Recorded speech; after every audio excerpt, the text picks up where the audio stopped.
Joining us now, Democratic Senator Chris Murphy, a member of both the Senate Appropriations and Foreign Relations Committees. You've spent so much time on the situation in Gaza. It's going from bad to worse. We're learning that the Biden administration is now considering airdropping aid into Gaza because land deliveries are not working. Jordan, in fact, King Abdullah himself was part of an airdrop from Jordan just the other day. But so far, the truckloads are just not getting in. Maybe 2 are getting in. It was 7 and 8 a day before the war started. Yeah, today's news is just absolutely devastating. Obviously, we'll learn the facts, but whether this was live fire or a mass of desperately hungry people trampling each other on the way to the lone food aid truck arriving to their neighborhood, none of this is in service of Israel's goal, which is eliminating the extremist threat to a Jewish state in the Middle East. 30,000 civilians killed, 13,000 children. I just want you to get your head wrapped around that number alone. We need to get these hostilities and these military operations paused ASAP.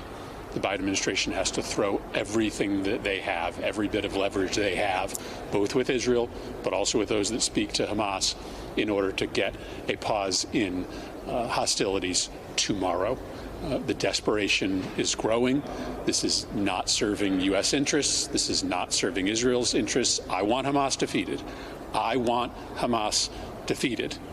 But at the cost that we are bearing as a nation, at the cost that Israel is bearing, we need to have a change in course immediately.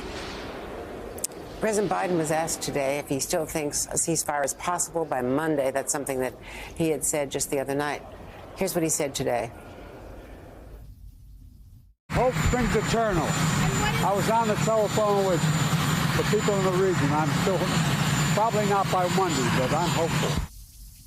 He was on the phone with the emir in Qatar, with I believe it was the emir, not the prime minister, but in any case, officials in Qatar, and also with El-Sisi, the president in Egypt, the two countries that are, of course, the prime communicators to Hamas, the intermediaries. He's sharpened his rhetoric notably against Netanyahu. He's warned him against going into Rafah. Certainly Secretary Blinken has been very tough on that.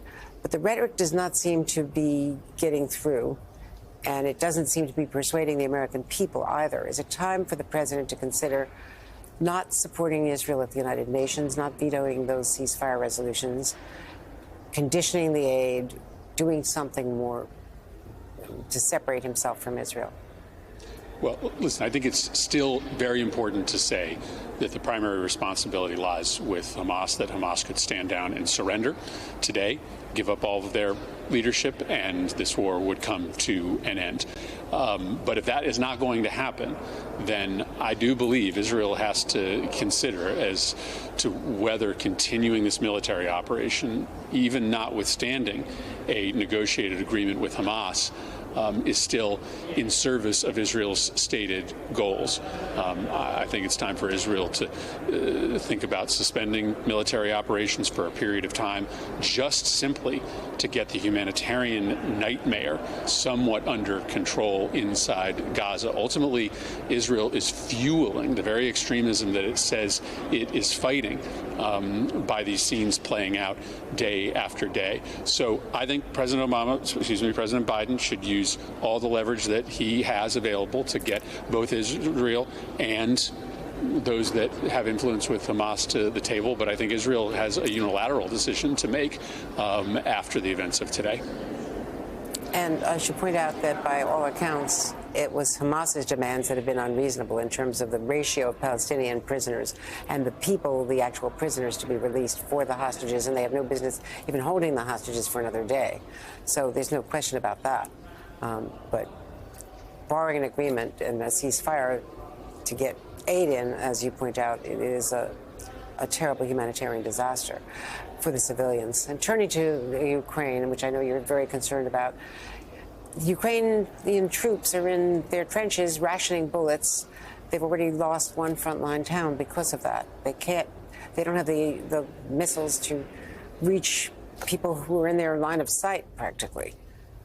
They just don't have enough ammunition now, either, nor the long-range missiles that are now being promised. They still don't have the F-16s.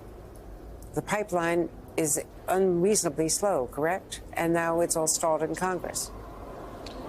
Well, Ukraine is on the precipice of losing this war. Let's just be very clear about that. Europe is scrambling to try to build up the kind of capacity, especially with respect to ammunition, that Ukraine currently relies on the United States for, but they cannot build that capacity by this spring and by this summer.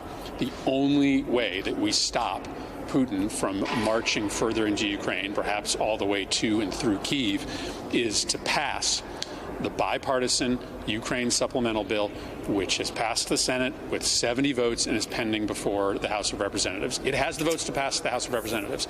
It is just Speaker Johnson who is going to make a decision in the next couple days or weeks as to whether he wants to go down in history as the American leader who handed Ukraine to the Russians. And we do not have 2 more months. We just don't. On an average day, Ukraine is firing 20% of the rounds of ammunition that Russia is. Pretty soon, they will not be able to intercept any of the rockets that are coming for Ukrainian cities. It is in our interest as a nation to stop Putin here so we don't have to fight him somewhere else. And this decision is in the hands of one man, Speaker Mike Johnson.